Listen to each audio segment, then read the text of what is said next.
তো পদ্মবিলে এসেছি আমরা, তো বলছিলাম তো পদ্মবিলে এই সাইডে আর একটা পদ্মবিল আছে, মানে এই হচ্ছে প্রধান পদ্মবিল। তো আমি দেখাচ্ছি যে অরিজিনাল যে পদ্ম এই যে আমাদের অন্তু অন্তু এখন পদ্ম তুলবে, দেখিও দুই টাকা আগে না ওয়েট কর, সাঁতারটা একটু ধরে নি ভালো।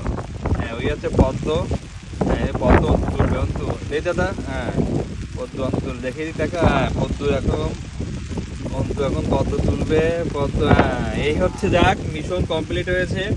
কত সুন্দর একটা ফুল, দাদা ফুলটা নাও। এই যে আমাদের অতিথি গেস্ট উত্তম কুমার দাদা, দাদাকে দিয়ে দিল এই পদ্ম ফুল। এই হচ্ছে ব্যাপার। তো এত বৃষ্টিতে ভিজেও আমাদের মিশনটা কমপ্লিট হলো, পদ্ম আমরা পেলাম অবশেষে। এই যে দাদা, এই পদ্মর একটু জলটা পেলাম না আমার কাছে দাও। এই যে কাঙ্ক্ষিত সেই পদ্ম, সবাই এই যে কত সুন্দর জিনিস, এই একটা দুটো নিয়ে ছবি তুললেই তো হয়, কিন্তু এই মানুষ সব এসে একেবারে টোটালি সাফ করে নিয়ে যায়, এই জিনিসটা ভালো না। ঠিক আছে।